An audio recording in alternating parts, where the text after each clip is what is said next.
Good morning po sa ating lahat. Ayan, good morning po. Ngayon po ay December 29. 2 days na lang, tapos na ang 2024.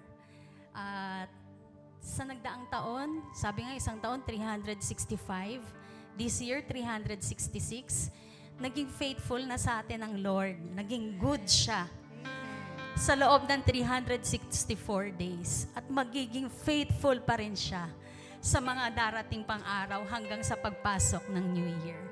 Kaya naman, hayaan po natin na yung time of worship natin na gagawin this morning ay pagbabalik sa Lord ng ating pasasalamat. Sabi nga sa awitin natin, yung ating gratitude sa goodness ng Lord, sa greatness niya, sa faithfulness niya, sa lahat ng ginawa niya sa buhay natin. Sabi po sa Ephesians 3:20, to Him who is able to do far more abundantly than all that we ask or think.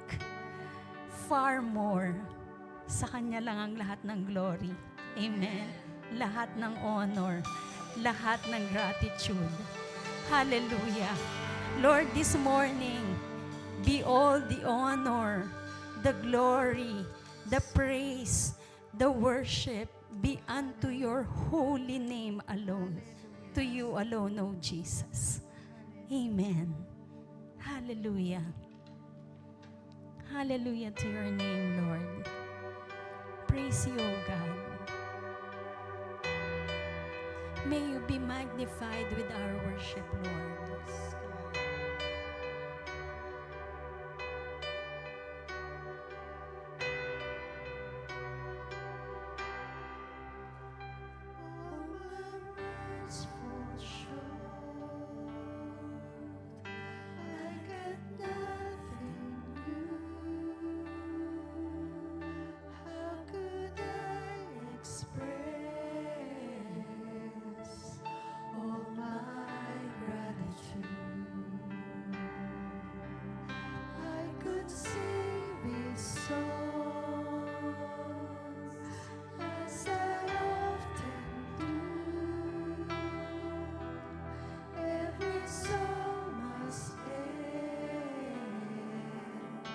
But you never do. So I throw up my hands and praise you again and again. 'Cause all that I have is a hallelujah,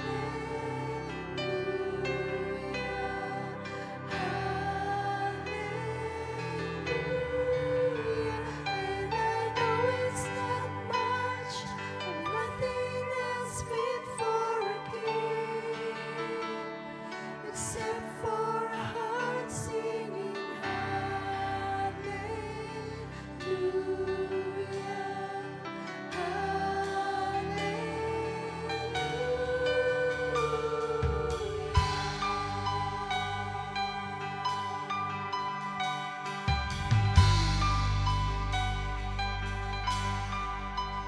I got one response. I got just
Hallelujah to your name, O God.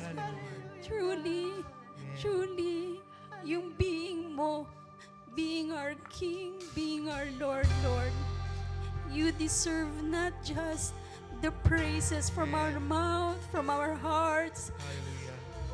mula sa kaya naming i-express, Lord, Amen. but you deserve our life, O God. Yes, God. Deserving ka, Panginoon, na tumanggap ng service Amen. ng kabuuan ng buhay namin, Panginoon. Hallelujah! Amen, Lord. Hallelujah! Praise your name, Lord. Hindi kami magdadalawang isip, Panginoon, na ialay bawat araw ng buhay namin para sa inyo, Panginoon. Kulang ang lahat ng kaya namin gawin para suklian ang kabutihan mo sa buhay namin, O Diyos. Purihin ka. Hallelujah.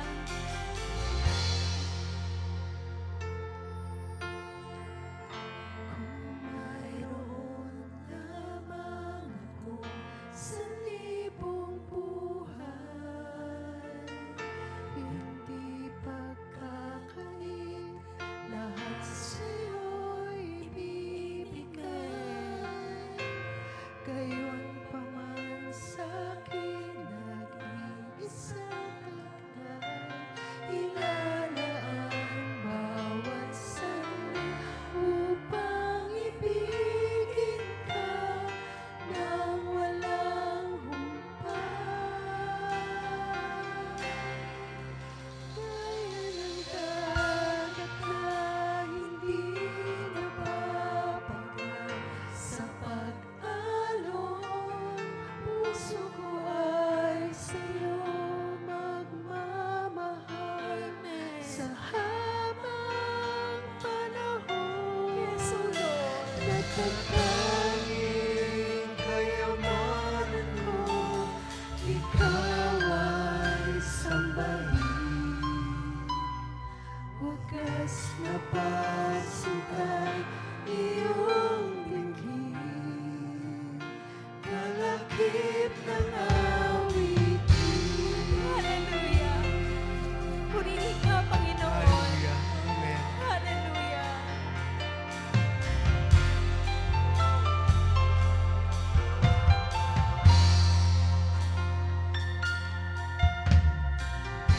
Kung mayroon lamang ako sa libong buhay, hindi pagkakain, lahat sa'yo'y ibibigay.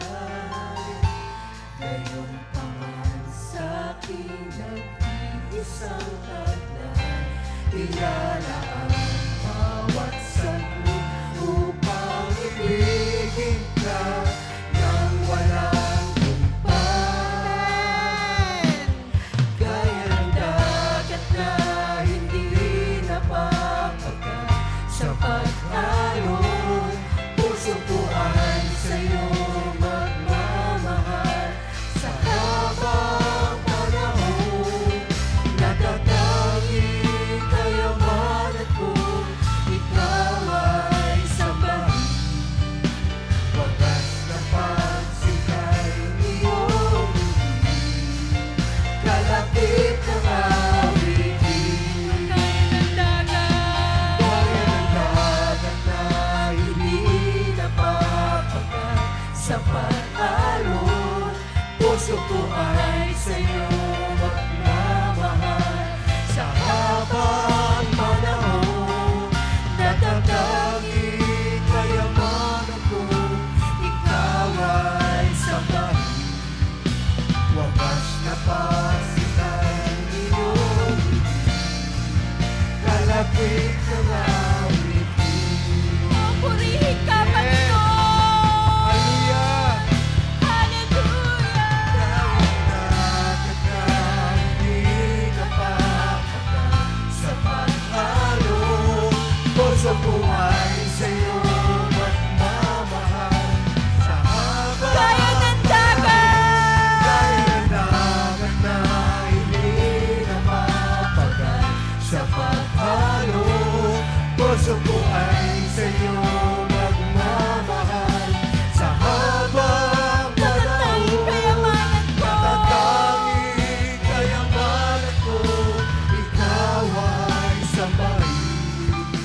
Wagas na pagsitay iyong bibig, kalakip ng awit. Natatanging kayamanan. Natatanging kayamanan ko, ikaw ay sambahin. Yes, Wagas Lord. na pagsitay iyong bibig, Ang natatanging kayamanan ko ay ang sambahin ka, Panginoon. natatanging kayamanan ko, ikaw ay sambahin.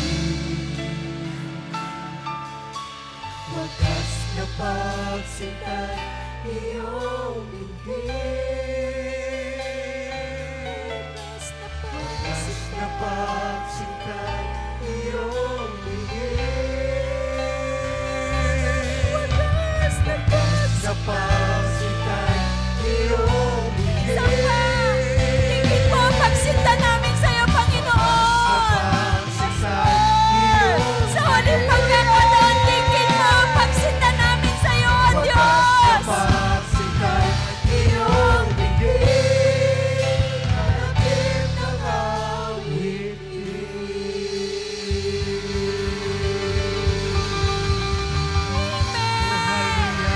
Hallelujah! Hallelujah! Purihin ka, Panginoon! Sambahin ang pangalan mo, O Diyos! Hallelujah! Tunay nga na walang katulad, Amen. walang kapantay ang kagandahan ng pag-ibig ng Diyos sa atin. Amen! Hallelujah! Praise you, Lord! God. Amen! Sasamba ang lahat sa pangalan mo, Panginoon! Hallelujah. Hallelujah! Amen.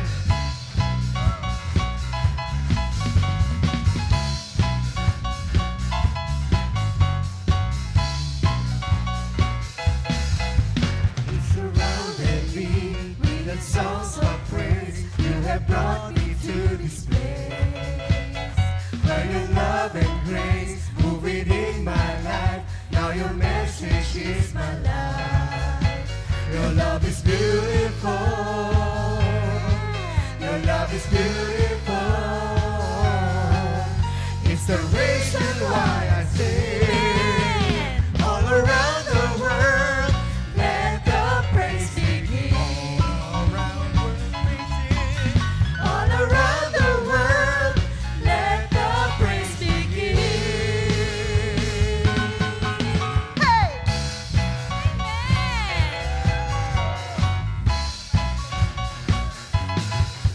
I am planted here by the waters, and I am living for the King. I have found my peace in the house of God. This is where I'm meant to be. Hallelujah! Your love is beautiful. Hallelujah. Your love is beautiful. It's the reason why I sing. All around the world, let the praise begin. All the world will praise Him.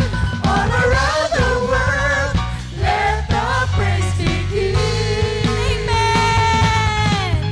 All around the world, let the praise begin. All the world will praise Him. All around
Alam ko, mag-agree kayo that our Lord deserve all the praises, glory, and honor. Hindi lamang po sa pag-awit natin siya pwedeng bigyan ng honor, ng glory, ng ating pasasalamat. Pati rin po sa pagbibigay natin ng ating tithes and offering. At sa umagang ito, sa pagbibigay po natin ng ating tithes and offering, hayaan po natin na maging pasasalamat natin ito sa abundant blessing na ibinigay ng Lord sa ating lahat, sa buong taon at sa mga darating pang araw sa buhay natin. Mag-pray po tayo, ipagpasalamat po natin yung mga blessing ng Lord sa buhay natin at yung mga i-offer natin ngayong umagang ito. Panginoon, nagpapasalamat kami. Hindi namin kayang masabi lahat ng mga blessings na natanggap po namin, Panginoon. Kulang ang salita para mapasalamatan ka sa lahat ng mga ito, Lord God. Hayaan mo na sa pamamagitan ng pagbibigay po namin, Lord, makita mo yung buo naming puso kasama sa pag-o-offer po namin ito, Lord God. Ma-honor ka po sa pagbibigay po namin ng tithes, sa pag-o-offer po namin ng percentage ng aming mga earnings, Lord God. At salamat dahil kung hindi sa iyo, kung hindi sa kalakasan mo, na nanggagaling sa iyo, kung hindi sa pag-sustain mo sa amin, wala ang lahat, Panginoon. Hindi namin mararanasan ang lahat na mabubuting bagay na tinatamasa namin. Kaya naman, Lord, sa pagbibigay po namin, walang iba pong ma-honor, walang ibang ma-bless, mapangiti, kundi ikaw lamang, Panginoon. Muli, marami pong salamat sa lahat ng blessing na pinagkaloob mo sa buhay namin. In Jesus' mighty name, Amen.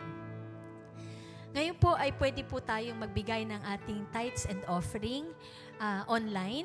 Nasa screen po natin ang mga bank account or GCash account na pwede nating pag-transferan ng ating mga tithes and offering.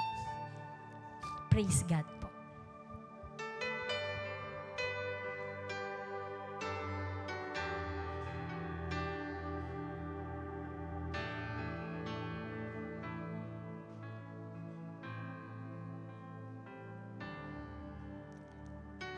Ngayon naman po ay babatiin po natin ng happy birthday. May mga kapatiran po tayo na siyang unang-unang magse-celebrate ng birthday sa 2025. Ang ating kapatid na talaga namang, kung hindi sa kanya at saka sa team, syempre, ng tech group, ay talagang ang ating online ay talagang nabibless. Brother Deo Sedon, happy birthday, January 2! Yan, at magbe-birthday din naman po sa January 3 ang ating kapatid na talagang isang tawag lang, nandito na uli na agad at tutugtog. Palagay ko nga mukhang nagbabalik na siya talaga dito eh. Kiniklaim na namin yun eh, di ba po? Happy birthday kay Brother Jun Katimpo! Yan, syempre, blessing kayo sa SWCC at mabless pa ang buhay ninyo sa inyong pagbe-birthday. Yan po.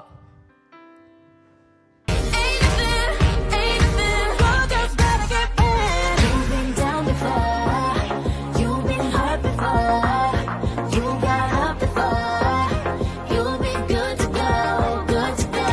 Destiny said that you gotta get up and get mad independent, don't you ever forget. Got some dirt on your shoulder that made me brush it off, oh yeah. If you're feeling me, put your five high. That's my girl, that's my girl, that's my girl, that's my girl.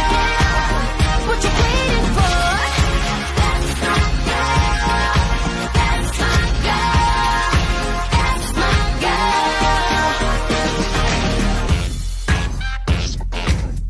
girl. Mind if you've been Amen. Praise God. Good morning po sa ating lahat, mga kapatid.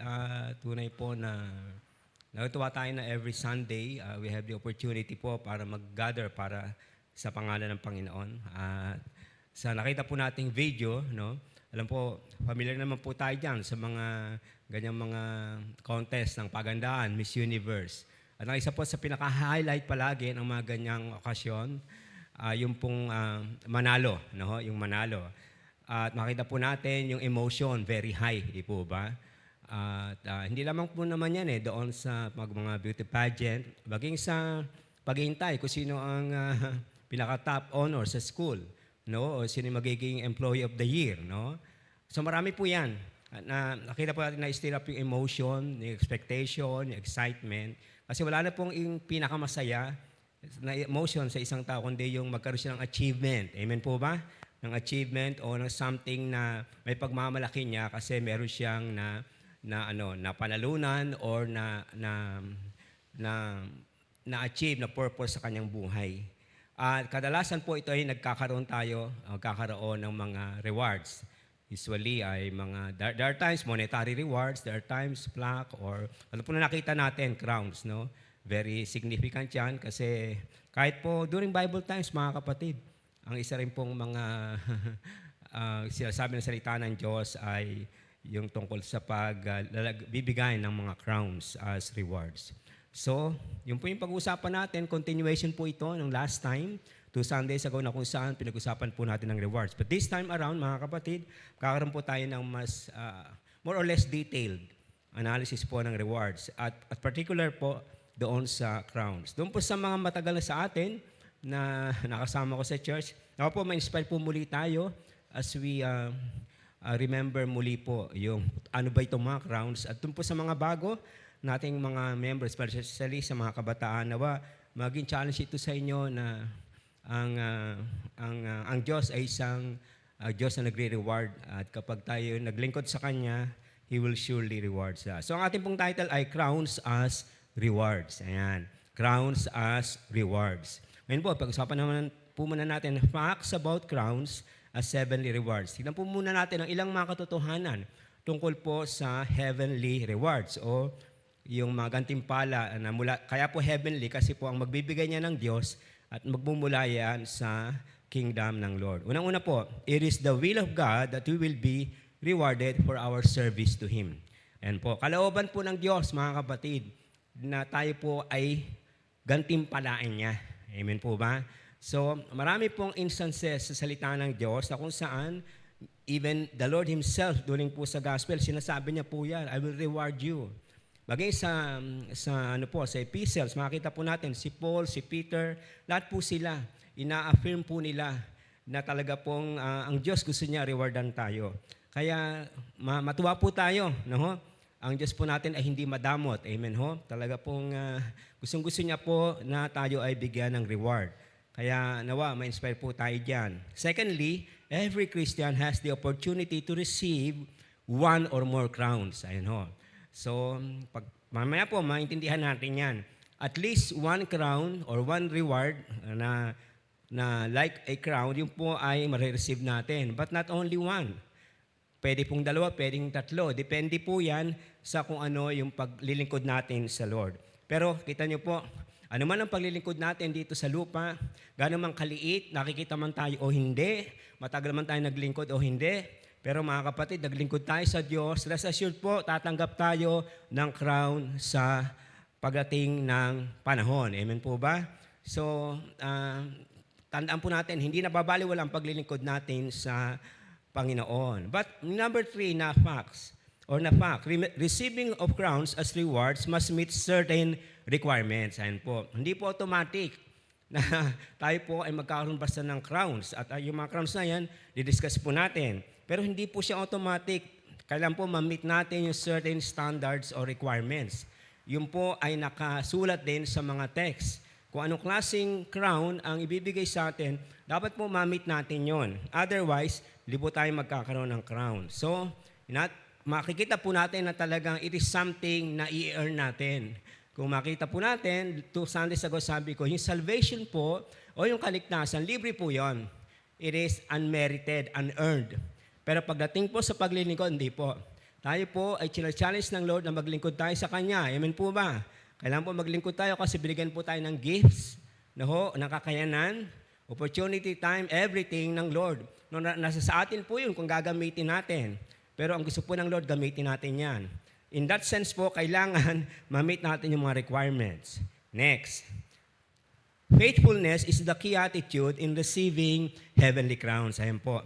So, ang isa pong titignan ng Lord, hindi yung mas magaling bang mag-sermon si pastor o kaysa doon sa isang pastor, mas magaling ba siyang worship leader kaysa doon sa isa, mas magaling ba siyang tumugtog, mas magaling ba siya magturo. Hindi po ganon, mga kapatid, hindi po. Hindi po titignan yung brilliancy, yung level po ng execution, paano tayo naglilingkod. Mahalaga po yung sa Lord. Pero ang pinakamahalaga po yung faithfulness o katapatan. In other words, mga kapatid, ang ultimate guideline po ng Lord or standard niya sa ating paglilingkod, ano man ang paglilingkod natin, nasa mang area tayo ng paglilingkod, amen po ba, ay yung katapatan natin. Yun po yung titignan ng ating Diyos. Amen po ba? Salamat sa Lord kung magaling tayo. Salamat po sa Lord kung multi-gifted tayo. Amen po ba? Pero kailangan po, kung hindi po tayo faithful as we serve the Lord, gaano man po ka-brilliant, gaano man po kagaling tayo sa ating mga ginagawa, hindi po tayo mag-earn ng crown. Tandaan po natin yan. God requires faithfulness. At yun po sa Matthew 25, di po ba sabi ng Lord, well done, good and faithful servant. Tingnan niyo po, good and faithful, tapat na alipin. Nawa po, yun pong ang i-aspire natin, mga kapatid. Hindi yung palakpak ng tao, hindi yung mag-alaga po yun. Pinupuri tayo, pinapalakpakan tayo, nakakalis tayo. Tama po yun. Pero wag po yun ang ultimate concern natin. Kaya po tayo naglilingkod sa Lord is that because we want to serve Him faithfully because we love the Lord. Amen po ba?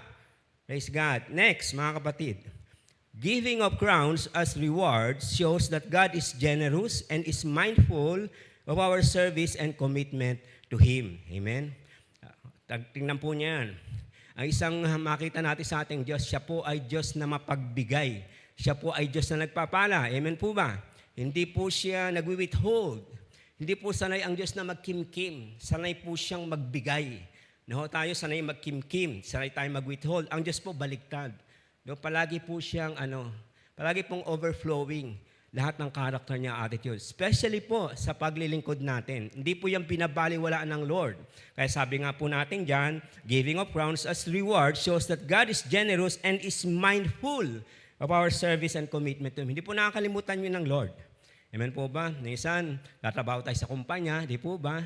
Pero minsan, yung boss mo parang hindi siya aware do sa mga extra sacrifices, effort mo. Nakakalimutan. No? Pero ang Diyos po hindi. Bawat patak ng pawis natin, bawat patak ng luha, bawat strain ng energy natin. Amen po ba? Bawat na-overcome natin na difficulty simply because we want to serve the Lord. Lahat po yan ay naka-record sa Panginoon. God is so sensitive na alam niya po kung ano yung dinadala natin, ano yung context ng buhay natin habang naglilingkod tayo sa Kanya. Pag sumasabay ang problema, ang pagsubok, amen po ba? Kapag nahihirapan tayo and yet we still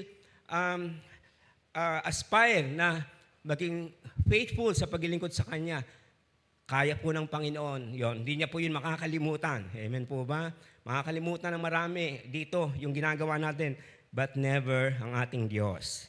Praise God. Hindi pa uli ang Lord sa pag-acknowledge ng service natin sa Kanya. Kaya, wag po tayo. Kung tayo po hindi napupuri dito, parang naninigle, kung parang hindi ako napapansin ni Pastor, hindi ako napapansin ni kapatid na ito, hayaan nyo lang. Ang Lord po lagi tayong napapansin. Praise God. Okay ho, so diretso na po tayo. Punta na po tayo sa unang crown. Okay ho. Dahil po 5 crowns ito, hindi ko po ito madidetalye maigi. Pero bibigyan ko po kayo ng pinaka-basic foundation kung ano itong mga kailangan sa crown na ito. Unang-una, the imperishable or incorruptible crown. Ang isang corona na kailanman ay hindi nasisira, hindi nabubulok, kundi nagtatagal. Yung po ibig sabihin ng incorruptible. Ang sabi po sa 1 Corinthians chapter 9, verse 24 through 27, do you not know that in a race all the runners run, but only one gets the prize? Run in such a way as to get the prize. Everyone who competes in the games goes into strict training. Okay, ho? They do it to get a crown that will not last, but we do it to get a crown that will last forever. Therefore, I do not run like someone running aimlessly. I do not fight like a boxer beating the air. No, I strike a blow to my body and make it my slave so that after I have preached to others, I myself will not be disqualified for the prize. Kita po natin, highlighted po yung mga keywords po dyan. Ngayon po, tingnan po natin ito. Ang sabi po dyan, ang unang-una na pwede natin pong, dito po mga kapatid, lahat po ng Kristiyano, pwedeng ma-qualify dito. Ito po. Kumbaga, ito ay in-offer sa sino man. The incorruptible crown. Pero paano ba? Paano ba itong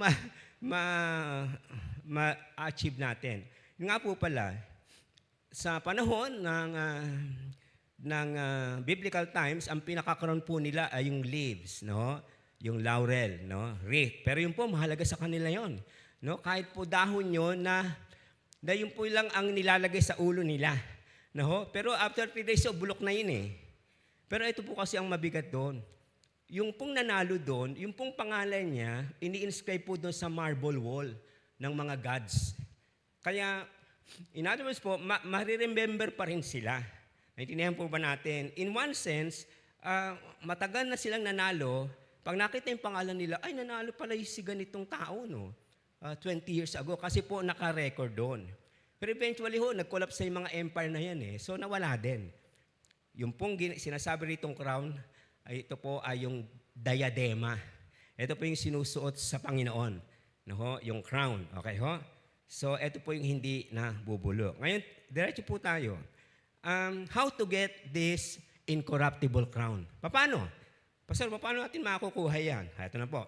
Una, ito lang po yung pinaka-key. We can get this crown of the incorruptible crown through discipline and denial of oneself.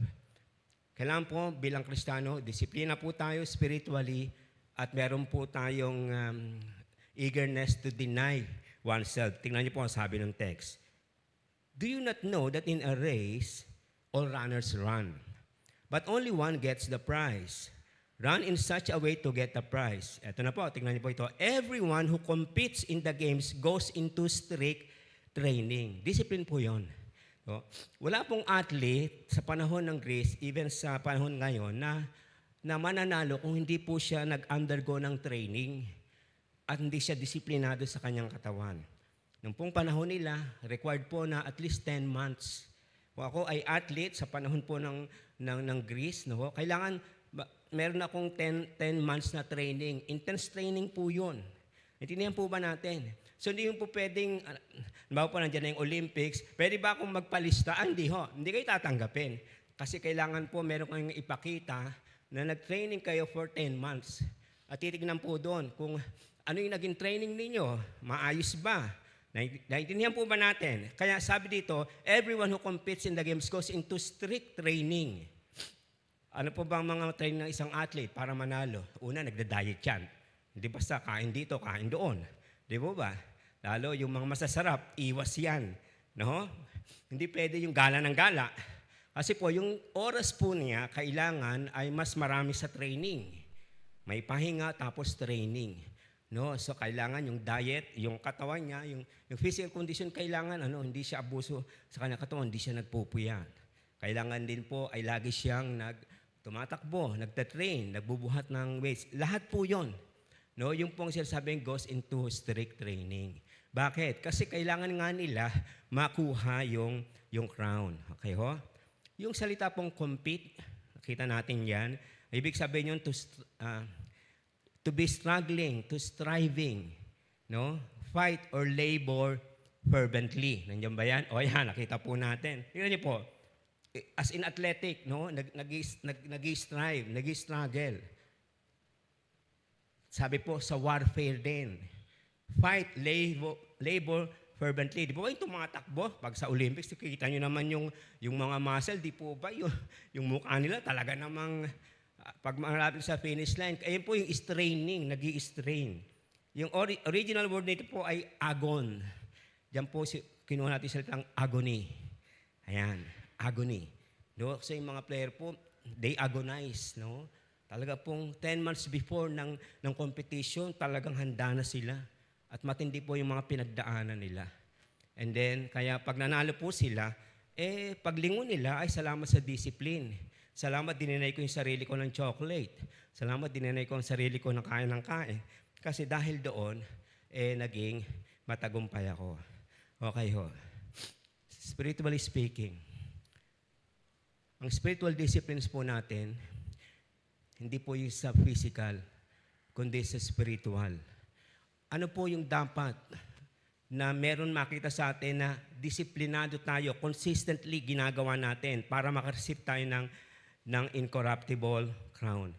Kailangan po natin yung 4 na disciplines po, nakikita yan sa buhay natin. Tayo po ay prayerful, tayo po ay nagbabasa ng salita ng Diyos, tayo po ay regularly umaten sa ating church, tapos po tayo ay nakikipag-fellowship at naglilingkod sa Kanya. Consistent po yan. Kaya dito po papasok, mga kapatid, hindi po mag-receive tayo ng incorruptible crown kung magbabasa lang tayo ng salita ng Diyos, nagde-devotion tayo, nagpe-pray dahil tutugtog tayo, dahil magpe-preach ako. Hindi po tayo tatanggap nun. Kahit po magandang ginawa natin dito, pero ginagawa lamang po natin yung pag-meditate, di po ba yung pananalangin, nagdidisiplina natin ang sarili natin 2 days or 1 day prior doon sa gawain. Hindi po tayo tatanggap ng incorruptible crown. Hindi po, mga kapatid. Ang pinapag-usapan po sa incorruptible crown ay yung consistency. Consistency po. Hindi po pwede kapag worship leader ka, doon sa linggong yon, doon lang tayo po talaga magme-meditate, lagi magpe-pray. Inconsistency po yon. Hindi po pwede na ako bilang pastor, mag-sermon lang ako, mag-aaral lang ako, mag-pray ako maigi kasi mag-sermon na ako. Hindi po pwede yon. Nakinig po ba tayong lahat? Yung pong mga athlete, mga kapatid, pag nanalo po sila, hindi po nagpapahinga yan. Sige, kakain na ako uli lahat. Kasi tapos ng competition, hindi po. Kaya po yung mga Olympic, di po ba sa mga Olympic na mga medalists, bakit 4 years ago, naka-gold sila? Bakit after 4 years, gold pa rin sila? After 4 years, gold pa rin sila. Bakit po? Kasi after nang makakuha sila ng gold, hindi po sila natigil sa training. Yung disiplina po nila, diretso yun. Yung po yung sinasabi ni Paul, dapat po ganun daw tayo. Dapat po daw ganun tayo. Hindi po tayo magpa-pray lang kasi mabigat ang pinagdadaanan natin. Hindi lang tayo nagbawas ng salita ng Diyos kasi gusto natin makakuha ng wisdom sa Lord. Hindi po. Kailangan po consistently ginagawa natin yung mga disciplines na yan. Amen po ba? Kaya parang ang dali, no? Hindi po. Wala pong madali sa crown na yan. Na pinapag-aral natin po, wala pong madali na kunin dyan. Ito naman po sa incorruptible crown, hindi po basa-basa tayo makakakuha niyan. At dito po papasok yung kahalagahan kapag meron po tayong daily devotion. Pag ginagawa po natin daily devotion, at least, ayan po, check. Ayan. Kasi, consistently ginagawa natin. Nagpe-pray tayo araw-araw, check. Lagi tayong nasa gawain. Talagang lumiliman lang tayo kapag talagang napakahirap na sitwasyon. Check. Pero kailangan po consistently. Kailangan po discipline. Nakinig po ba tayong lahat? Hindi po pwedeng ngayon ay masipag tayo, susunod hindi po. Kailangan po yung athlete. Kaya ang isang atleta po, mini-maintain nila yung kanilang body condition. Bakit? Kasi alam nila next 4 years or next 2 years, lalaban uli sila. Consistent po yun. Nakinig po ba tayong lahat? So tanongin po natin ating sarili, paano ba ang aking devotional life? Ano ba yung prayer life ko? Ano ba yung paglilingkod ko sa Diyos? Kung kailan ba lang ako sipagin, kung kailan ba lang ako may mood, sa ako nagbabasa, pag ganun po tayo, do not expect we will receive the incorruptible crown. Kaya po may denial ng oneself eh. Kasi pag nagbasa tayo ng salita ng Diyos, nagpray tayo, nagmeditate, uubos po ng time yan. So, ibig sabihin, i-deny natin ang sarili natin ng social media muna. Kailangan po, i-deny natin siya, yung mga ganyan, kasi po, magpe-pray tayo. Kasi po, magre-devotion tayo. Kasi po, magre-reflect tayo sa Lord. Kasi po, maglilingkod tayo. Nakinig po ba tayong lahat? Amen po ba, mga kapatid? So, yun po yung denial. Kaya, sabi natin, discipline and denying oneself. Kahit gusto ng athlete, yung ice cream, hindi pwede. Kasi babagal siya. So wag na muna. Kung pwede, tikim-tikim lang. No? Hindi yung baldi-balding ice cream. Hindi. Baso-baso lang siguro. So pag hindi po tayo disciplined, pag hindi, we are not ready to deny ourselves, hindi po tayo tatanggap ng incorruptible crown. Amen po ba, mga kapatid? So ito po yung pinakpundasyon niya. So I hope na kahit papaano po, no, kakaroon tayo ng idea. Pero gusto po ng Lord, gusto po niya na tumaganap tayo nito. Bawat isa po sa atin. Kasi gusto niya po, lagi tayo nagpe-pray, lagi tayo nagbabasa ng kanyang salita, nagde-devotion, meron tayong daily Bible reading, nag-worship tayo sa kanya. Gusto niya po yan. Kaya if there is one thing, pagdating natin sa bima po, gusto ng Lord, lahat po tayo may incorruptible crown. Sino po dito may gustong incorruptible crown? Amen. Praise God. Kahit po ako, gusto ko yan. Amen. No? Next, the crown of life. Ayan. Ang putong ng buhay. The crown of life. Sabi po sa James chapter 1 verse 12, Blessed is the man who perseveres under trial, because having stood the test, that person will receive the crown of life that the Lord has promised to those who love Him. Sa ESV po, ito ang salin, Blessed is the man who remains steadfast under trial. For when he has stood the test, tingnan niyo po, no? Yung test, trials, remain, no? Persevere, yan po yung mga keyword yan. Sa Tagalog po, mapalad ang taong nananatiling matatag sa kabila ng mga pagsubok. Tingnan niyo po yung keywords sa crown of life. Nagpe-persevere, nananatili, nagiging matatag. No? Kailan yun, Pastor? Kapag may pagsubok po, kapag may matitinding problema na dinadaanan siya sa buhay. Ngayon po, contextually, alam po natin, ito po yung standard, mga kapatid. Ito yung standard noon na buhay ng mga Kristiyano. Persecution. Inuusig po sila. No? At tapos po, ayan, imprisonment. Kita po natin, kinukulong sila. Ito po yung worst. Martyrdom. Yung pong namamatay talaga sila literally sa pangalan po ng Panginoon. Ito po yung sabi, these are the standard tests during early church. Kaya po, noong panahon sa early church, yung mga na-persecute ng mga Kristiyano, yung mga nakulong dahil nangaral ng salita ng Diyos, hindi na sila nabigyan ng justice. At yung pinatay na nga, pinakain sa mga leyon, sinunog, ginawang parang torch para lamang magliwanag ang road ng Rome. Lahat po sila may crown of life. Ayan po, hindi po lahat tayo darating dyan. Amen po ba? Hindi po lahat mapuputungan ng crown of life. Unless po, bilang Kristiyano, na dumaan tayo sa napakatinding mga pagsubok at nanatili po tayong faithful at matatag sa ating pananampalataya. Amen po ba? O sino dito gusto ng crown of life? Ba, amen. Meron pa rin gusto Ako hindi ako nagtaas kasi manas pa lang, ang hirap na eh.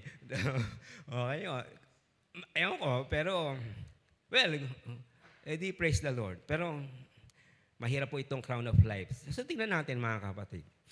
To receive the crown of life, no, we must remain strong and steadfast in our faith, not giving up, still serving the Lord, and still praising God despite our heavy trial.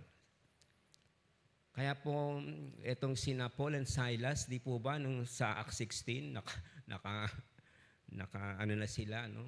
Yung naka-stuck yung kanilang kamay, bubog sarado na sila, hindi malaman kung sila ba'y pababayaan ng mabulok sa bilangguan o papatayin.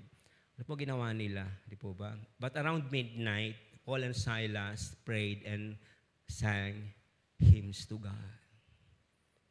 Alam po, kung tayo po, mga kapatid, sino man sa inyo, nasa pagsubok, matinding problema. Tapos, yung pong inyong pananalangin at pagpupuri sa Diyos, hindi po siya nagwa-waver. At tapos, naglilingkod pa rin po kayo. Kandidato po kayo sa crown of life. Hindi niyan po ba natin? Kaya nga sabi sa inyo, siguro ito yung pinaka-unpopular na crown because normally ayaw po natin na may problema, may pagsubok. Amen po ba?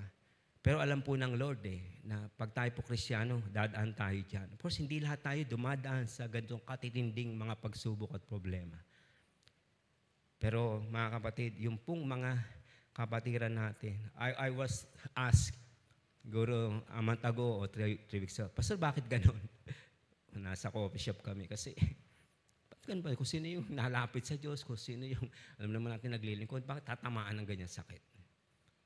Mga ganong tanong. Yun po ay a number of times tinanong na po sa akin yan. Lagi naman po isa lang ang sagot ko kasi yun ang sinasabi ng salita ng Diyos na dadalhin talaga tayo sa mga pagsubok at problema. And mind you, alam naman natin, the more you want to draw yourself near to God, humanda ka na because the forces of darkness will not allow you, will not give you an easy path to commit yourself to the Lord. Ay, intindihan po ba natin?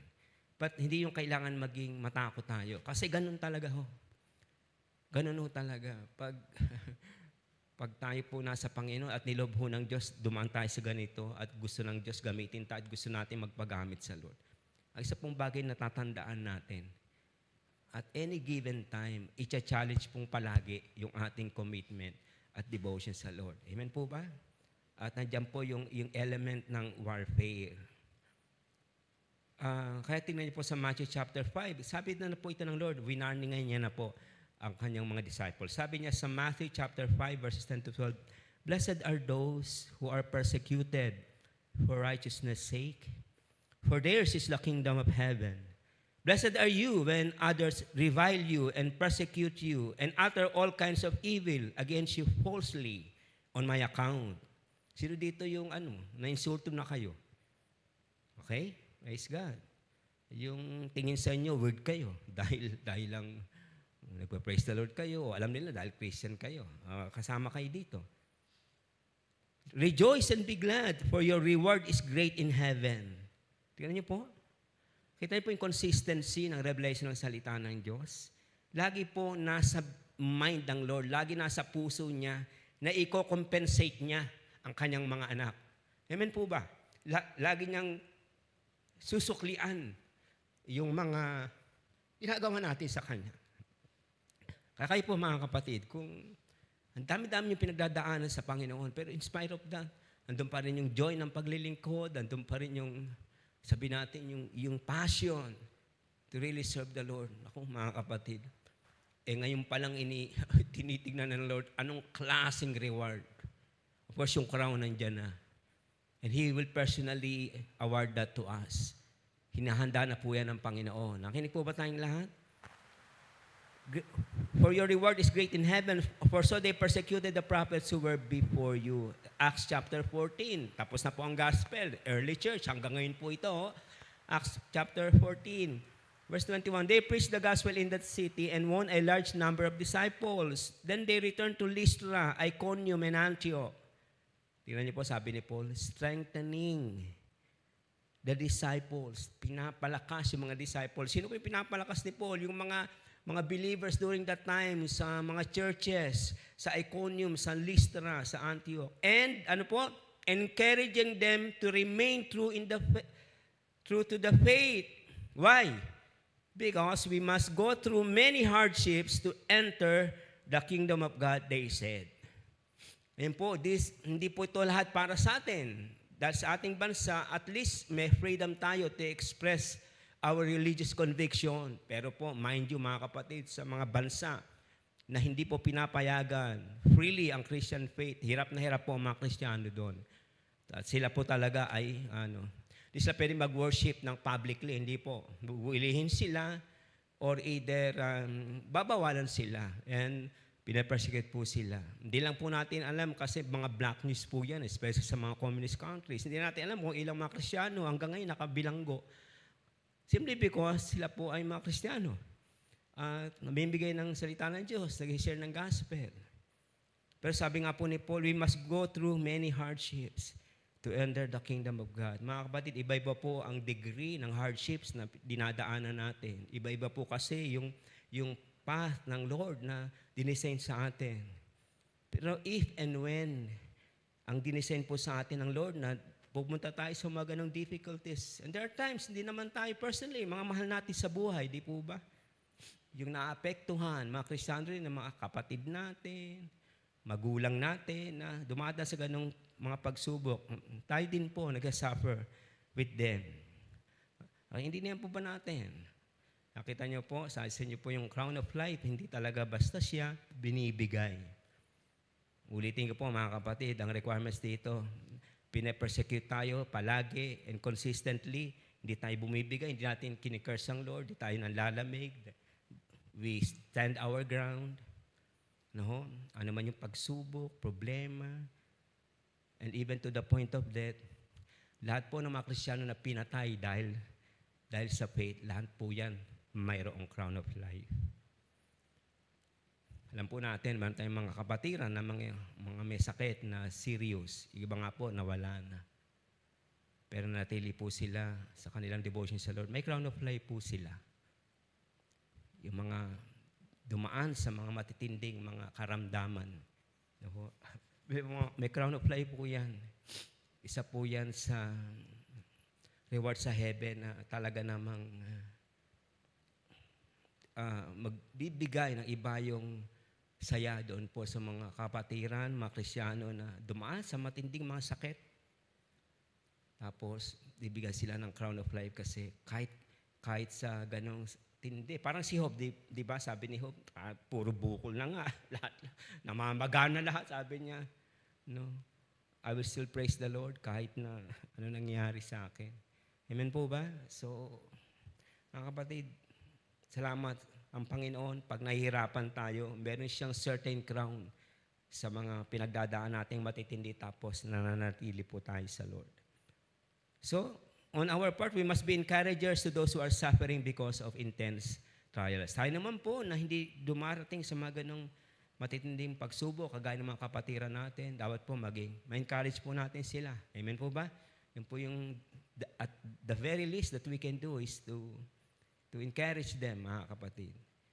Pray for them. Kaya ng ginagawa natin sa ating moments of prayer. The Lord assures us of His strength and the promise of reward after enduring them. Yan po. Sa Revelation 2:10, no? Ang sabi po dito, do not be afraid of what you are about to suffer. Sabi niya po sa Smyrna, I tell you, the devil will put some of you in prison to test you. And you will suffer persecution 10 days. Literally 10 days. Ngayon, hindi natin alam ano yung nangyari within 10 days, ano mangyari sa mga believers sa Smyrna. Sa chapter 2 po ng Revelation. No? Pero alamang matindi kasi winarningan na sila ng Espiritu ng Diyos.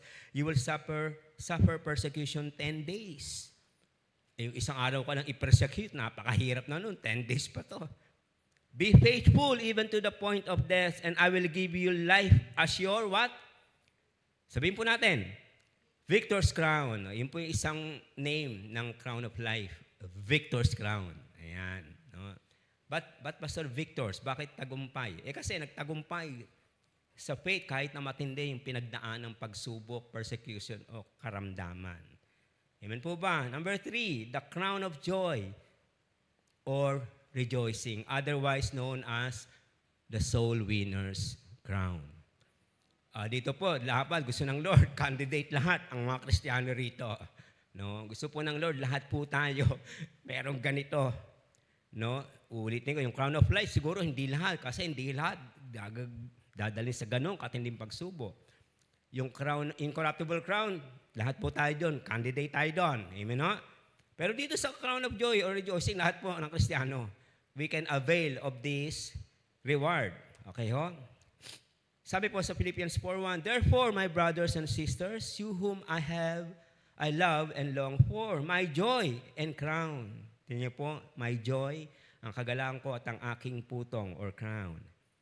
Stand firm in the Lord in this way, dear friends. No? Pinapalakas po ni Paul ang mga manampalataya sa Philippi. Sabi niya po, ako yung inyong father of faith. Ako nagdala sa inyo sa Lord. Ako'y natutuwa na kahit nasa tindi ng pagsubok, dire-diretso pa rin kayo. Kayo yung joy ko. Nag-rejoice ako kasi ang tatatag ninyo. No? Yun po yung sabi ni Paul. But sabi niya rin po sa 1 Thessalonians, tingnan po natin yun, chapter 2, verse 19. For what is our hope?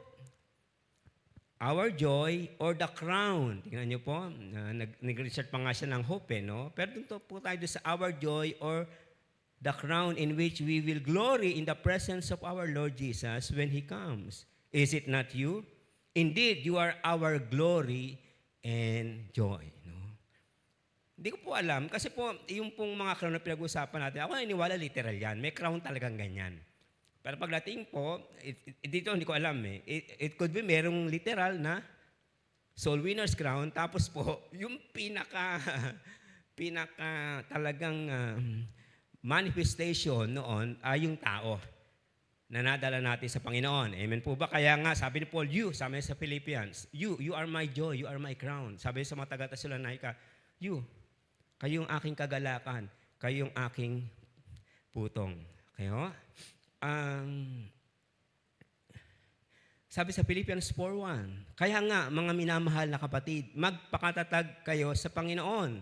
Mahal na mahal ko kayo at nasasabik akong makita kayo. Tingnan niyo ito. Kayo ang kagalakan at gantimpala ko sa paglilingkod. Yung po yung Tagalog.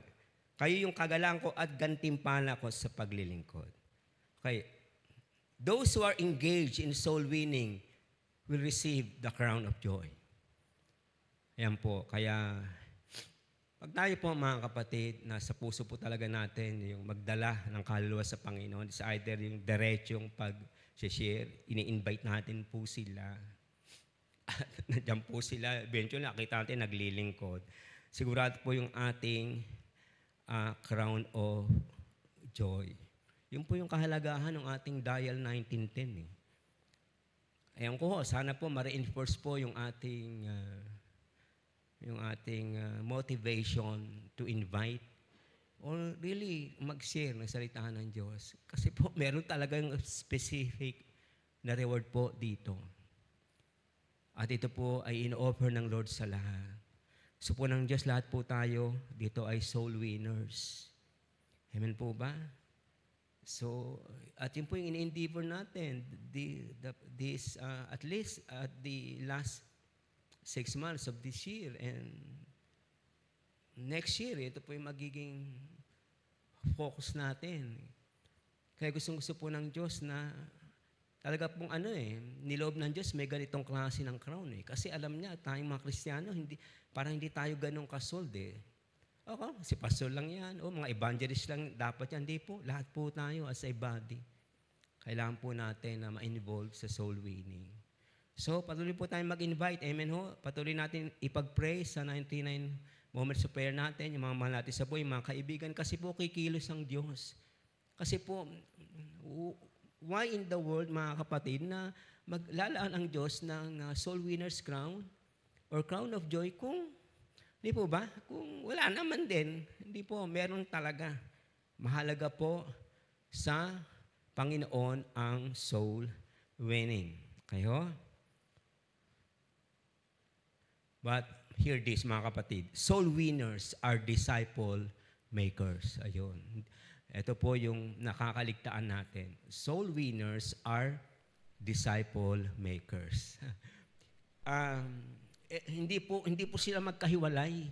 Kaya po sabi na sa 28:20 ng Matthew, Go, evangelize, and make disciples. Hindi po separated yun eh. Therefore, go and make disciples of all nations, baptizing them in the name of the Father, and of the Son, and of the Holy Spirit. So, ito po ang implication. If you are a soul winner, God expects you to be a disciple maker. Ganun po yun. Hindi po siya hiwalay. Hindi po, Pastor, eto, nadala ko sa Panginoon. Bahala ka na. Hindi po.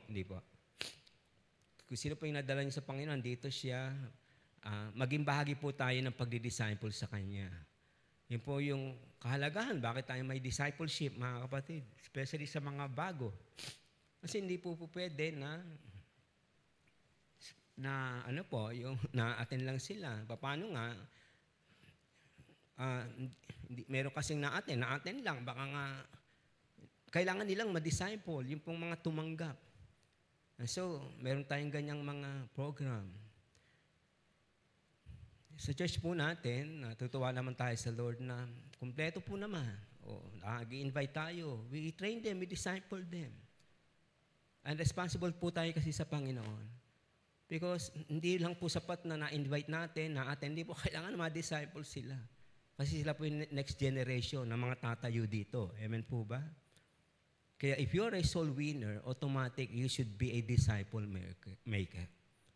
Obligado po tayo.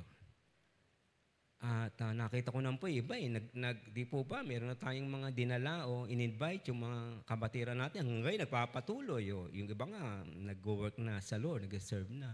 Ibig sabihin, isa lang reason na disciple po yun. Kaya nanatili eh. Hindi lang yun na-expose sa gospel, sa preaching. Hindi po. Kaya nanatili yun. Na-disciple po yun. Nadi-disciple po yun. Amen po ba, mga kapatid? So, of course, ang pinaka-handle talaga dyan, ang crown, ay yung soul winner's crown o yung crown of joy. The joy of the soul winners continues in the presence of the Lord as those whom they led to the Lord receive their rewards from Him. Diba pa sa Bima, di ba? Wala akong time, no, para i-discuss yung Bima. Ito lang po sasabihin ko. Doon po sa Bima, doon po i-award ang mga crowns. No, ito po ay pag-evaluate sa atin ng Lord, after ng rapture, diretso tayo sa Kanya. Tapos doon po sa Bima, doon po ibibigay ang mga reward na yan.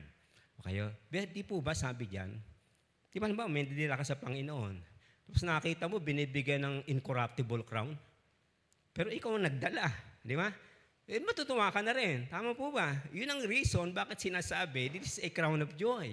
Kasi hindi lang dahil nadala mo siya sa Panginoon. Kasi pagdating sa Bima, dumiretso yun, na-disciple dyan, abay, tumanggap pa ng kamukha mo, marami pa pala siyang crown sa'yo. Okay lang. Okay lang. Di po ba? Bakit ka matutuwa? Kasi alam, dinala ko siya sa Panginoon. Salamat. Hindi lang meron siyang incorruptible crown. Salamat, meron siyang crown of life. At mga kapatid, di-discuss natin dito, major crown. So, marami pang mga perks and benefits sa langit na hindi ko alam. Amen po ba? Kaya yun po ang isang reason bakit kapag nakapaglala tayo ng kaluluwa sa langit, para sa Lord, ay iba talaga po ang dating. Sabi sa Luke 15:7, wala po yan dyan. I tell you in that same way, there will be more rejoicing in heaven over one sinner who repents than over 99 righteous persons who do not need to repent. Yan po ay sa Luke 15 verse 7. Okay mga kapatid, so tuwa po tayo. Dito nga, natutuwa na tayo, di ba? Uy, nagpatuloy siya sa Lord. Lalo na po pagdating sa langit. Yung mga anghel nga, naglulundagan sa kagalakan. Kapag ang isa ay nadala sa Panginoon, lalo na po ang Diyos. Lalo na po pagdating sa Bima seat of judgment. Number 4. Dalawa na lang po mga kapatid. Number 4 na tayo. The crown of righteousness. Okay, the crown of righteousness. Sabi po sa 2 Timothy chapter 4, verses 6 to 8, For I am already being poured out like a drink offering, and the time for my departure is near. I have fought the good fight, I have finished the race, I have kept the faith. Now there is in store for me the crown of righteousness, which the Lord, the righteous judge, will award to me on that day. Sabi mo po yun, after the rapture. And not only to me, but also to those who have longed for His appearing. To receive the crown of righteousness, we must be determined to please the Lord as we await His return. Somewhat similar po ito sa incorruptible crown, pero may pagkakaiba po. Yung incorruptible crown po, ito po yung maturity. Gusto ng Lord, maging mature tayo, disiplinado tayong mga Kristiyano. Amen po ba? Ito po yung incorruptible crown. Pagdating po mga kapatid sa crown of righteousness, ito naman po yung entirety ng buhay natin. Yung entirety po. Kaya nga sabi po ni Paul, I am being offered like a drink offering, and the time of my departure is at hand. Malapit na siyang kunin ng Lord. At tatlong bagay po ang Paul saw to it these 3 things na kanyang in-endeavor para po sa Panginoon. Sabi niya po, I have fought the good fight. Ayan. So, ang buhay Kristiyano po natin, mga kapatid, to receive the crown of righteousness, kailangan po nakikipaglaban tayo sa ating pananampalataya. Ibig sabihin, ganito po yan, malawak po ito, pero inclusive po yan. Sa kabila ng mga pagsubok, naging matatag si Paul. Pagdating ng mga opposition sa spiritual warfare, maybe nakipaglaban siya, hindi siya bumigay, hindi siya gumiba. I have fought the good fight. Hindi ako nag-shortcut. Dumiretso ako. I saw to it na fair and square. Lalaban ako, tatayo ako para sa Panginoon. Okay? Tapos, I have finished the race. Alam na natin to. I have finished the race. No? Yung consistency noong metaphor po ng takbuhan to i-analogize yung ating buhay Kristiyano. Isabihin yung endurance. I finished the race. Hindi ako nag-give up. No? And next, yung I have kept the faith. Pinanatili ko yung faith. Either yung gospel ay pinagtanggol ni Paul or ipinreach niya, or yung body ng kanyang faith, yung kanyang buhay bilang isang faithful na Kristiyano. Ito pong crown of righteousness, ito po ay isa sa sabi natin, mahirap din itong i-achieve. Kasi sabi nga ni Paul, nakipaglaban siya, hindi siya gumiba, tinakbo niya, tinapos niya, no turning back. Ito po yung mga crown na hindi nagta-turn back. No? The Lord wants us to be spiritually prepared upon His return, because He is pleased to reward us at the Bema judgment. At the Bema judgment seat. Ayun. Kasi sabi diyan, and to those who love His appearing. Ganito lang po yung mga kapatid. Noon pong sa early church, lagi po mga kapatid, ang isa sa laging very na-excite ang mga Kristiyano, yung pag naalalaman nila, darating na ang Panginoon, darating na ang Panginoon, yun po yun. Kasi ang paniniwala po nila in their lifetime, sa first century, darating si Jesus, kahit po si Paul eh. Kaya po ang mga greatest yun, Maranatha. Ibig lang po sabihin, no, Lord Jesus, come. No? Kaya yung pong sabi, and to those who long for His appearing, yun po yung number one motivation, mga Kristiyano that time, darating na ang Panginoon, maging handa tayo, huwag tayong gumiba. Maging disiplinado tayo kasi darating na siya, maglingkod tayo. Ganun po yun. Kaya sabi ni Paul, ako ginawa ko na yun. I fought the good fight. I have finished the race. I have kept the faith. Nag-prepare ako. Kasi nga ito, iaalay na ako. Huling imprisonment niya ito, huling sulat niya po ito, tapos pinuhutan na siya ng ulo ng Roman Empire. Pero sabi niya, salamat, may crown of righteousness ako. Hindi lang ako, kayo din, na naghihintay sa muling pagbabalik ng Panginoon. Paano ang paghihintay na gagawin? Sabi ni Paul, you have finished the race, you have fight a good fight, and then you must keep the faith. Amen, ho? Hindi pwede yung, okay na yun, pastor, kasi save naman ako, sa langit na ako. Well, okay din yun. Pero ang gusto nga mo ng Lord, magamit niya tayo rito. Maging matatag tayo, mag-mature tayo. Amen po ba? Ngayon, kung gusto lang natin, okay lang yung pastor. Pasway-sway na lang ako rito. Kahit wala na akong crown of righteousness. Sayang naman. Diyos na nga nag-o-offer eh. Hindi po ba? Ang ibig lang po sabihin dito, iba po yung pag tayo po naglilingkod kasi alam natin babalik ang Panginoon. Iba pong motivation yun. If we know that the Lord will come again at darating nga siya, magiging ano po tayo? Magiging watchful po tayo. Amen po ba? Magiging motivated tayo. Kasi alam natin at any given time, darating ang Panginoon, mag-rapture eh. So we might as well, run the race. Fight doon sa arena. And then, strive to keep and maintain the faith. Kaya po sabi sa 2 Corinthians chapter 5, verse 9 to 10, so we make it our goal to please Him. Ito po yung yung crown of righteousness. Ito po yung nilulunduan niya.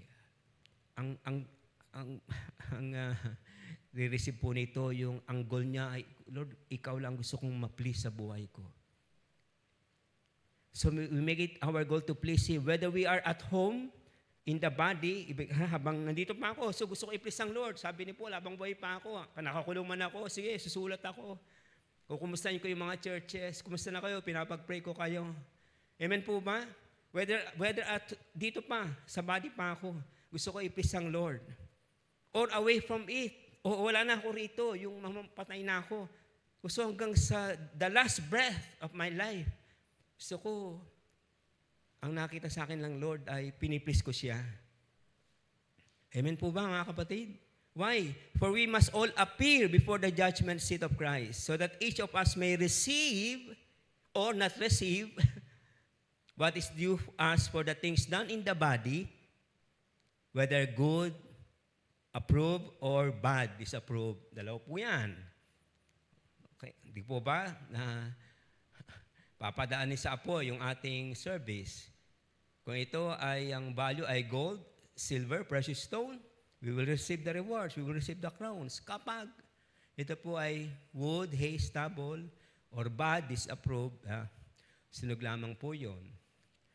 So empty-handed tayo sa bima. So how did Paul please the Lord? Yun nga po, sabi niya, I have fought the good fight, I have finished the race, I have kept the faith. Sasabi lang po ni Paul, ano man ang mangyari, hindi ako bibigay, hindi ako susuko, palagi ang Lord pa rin ang uunahin ko. And lastly, mga kapatid, salamat, nandito po tayo sa panglima, the crown of glory. Ang isa pong tawag sa crown of glory ay the shepherd's crown. Hindi ko lang nailagay dyan. The pastor's crown or the shepherd's crown. The crown of glory. Alam niyo, paliwanag ko ng saglit mamaya. Sabi po sa unang Peter chapter 5, to the elders among you, I appeal as a fellow elder and a witness of Christ's sufferings, who will also share in the glory to be revealed.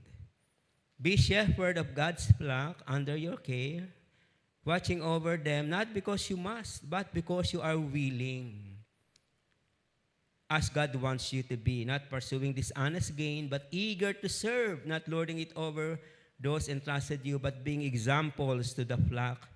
And when the chief shepherd appears, you will receive the crown of glory that will never fade away. Okay ho? Ayun, sabi po dyan, to receive the crown of glory, the elder or pastor must faithfully serve the Lord to the flock entrusted to His care. Okay po.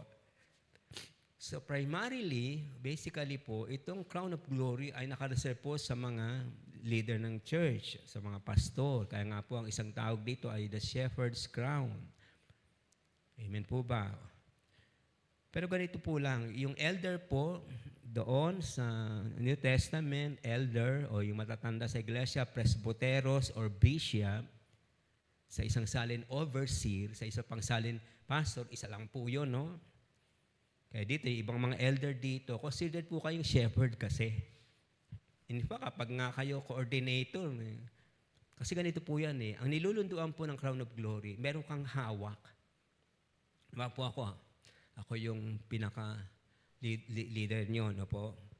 So, kayo po yung flock na ininta sa akin. So ako, makaka-receive ng crown of glory, assuming na na-meet ko yun. Hindi ako naglilingkod kasi dahil sa pera lang. Hindi ako naglilingkod kasi napipilitan ako. Hindi ako naglilingkod kasi iba-iba yung motivation ko. No? Pag wala po yan doon, hindi, kahit pastor ako, kahit anong tagal, hindi ko po marireceive yan.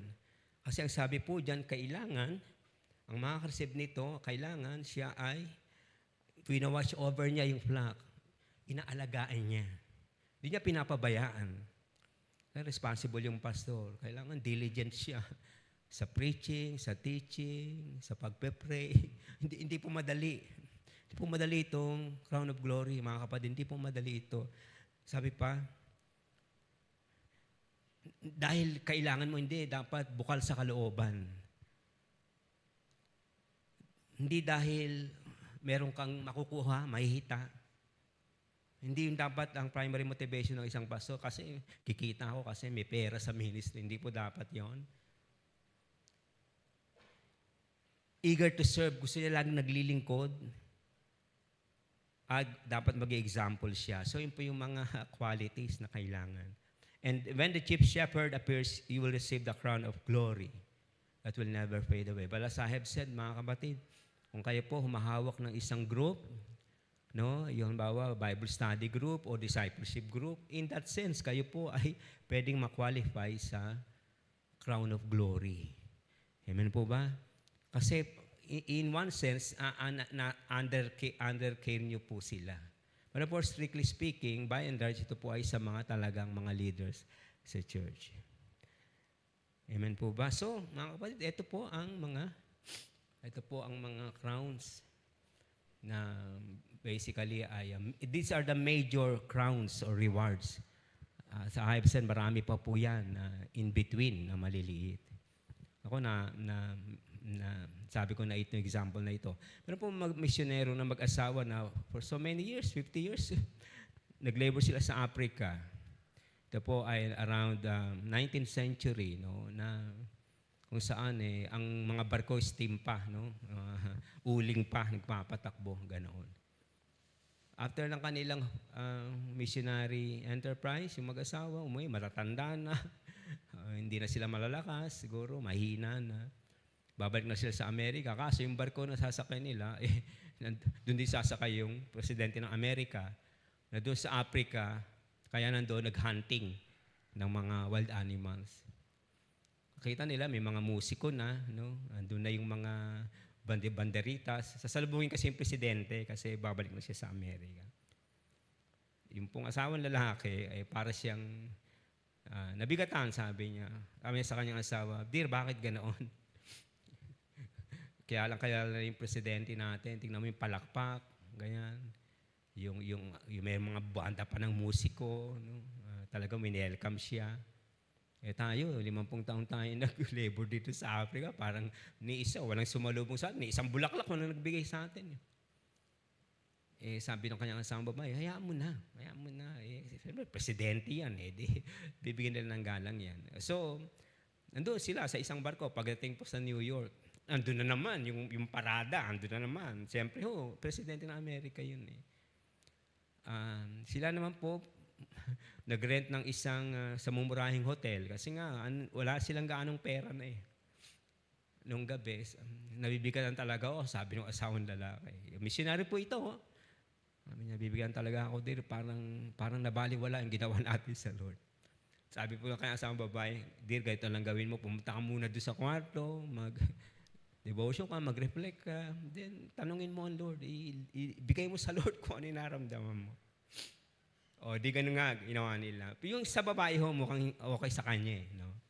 Maya, after siguro 1 hour or less than an hour, lumabas na yung kaya asawa ba, nag-glow na yung mukha. O kumusta yung pag-reflect mo sa Lord? Tinanong mo ba? Oo. At nangusap sa akin ang Lord. O, ano sabi sa iyo? Sabi ng Lord, you're not home yet. Ayan. You're not home yet. Kung mga sabi sa akin, anak, hindi ka pa naman nauwi Pag uwi mo, katakot-takot na reward ang bibigay ko sa iyo. Ganun din po sa atin. Marahil, sa naisip din natin na we are laboring in vain. Di po ba? O parang nakakapagod lang. Parang minsan nakaka-frustrate. O minsan kahit na nga sa napakatinding mga paglilingkod natin, ito pa mga dumarating. So we just hold on, we just keep on, sabi ni Paul. We just have to finish the race, we have just to keep fighting, and we just have to keep the faith. Maging matatag tayo kasi po, sabi ng Lord, great will be your reward in heaven. Not only in heaven, but doon sa millennium po, yung authority, I will give you 10 cities, I will give you 5 cities, yun po yun. Yun po yun, mga kapatid, sa millennial kingdom, 1,000 years po yun. Di ko alam, baka si JR, governor, presidente naman ng isang bansa, si Donald. Si General naman, matinding parang Elon Musk, no? Napakayaman itong si Janelle. Pautang nga, Janelle. Di mo ba? Oh. Amen po ba tayo? Hindi natin alam, mga kapatid. Sa langit pa lang yun. Paano yung earthly kingdom, 1,000 years yun? Ano yung role natin?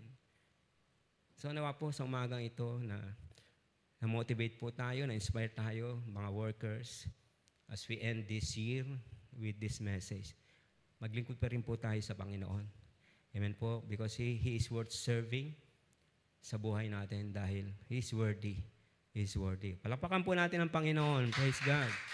Praise God. Amen. So, meron pong nag-birthday ang ating kapatid, January 2, mag-birthday si JR, Sedon, sa January 2 po yan. Then, January 3 po ay si Brother June Katim po. Happy birthday sa inyo, JR at June.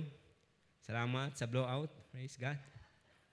Amen. So, tayo pong lahat ay tumayo mga kapatid. Tayo pong manalangin. Aming Ama, salamat po sa iyo. Bago po namin i-close ito, ang prayer na ito, itataas po namin sa iyo si JR at si Brother June, Lord. Salamat po sa kanilang mga buhay. Ito po ang iyong mga anak na naglilingkod sa iyo. Alam niyo po yung kanilang mga desire at passion po na makapag-contribute sa iyong gawain, sa iyong kaharian. So bless niyo po silang dalawa, O Diyos. Alam po namin, Panginoon, na as they continue to serve you, dear Lord, you will bless them bountifully. Sa mga birthdays po nilang nalalapit, aming Ama, punuin niyo po sila ng kagalakan, punuin niyo po sila ng kapayapaan, punuin niyo po sila ng sense of excitement, Lord, na they're just on the right track, serving you, following you. Dahil sinabi niyo po sa inyong salita, napakaliwanag, when you first seek me and my righteousness, then all these things shall be added unto you.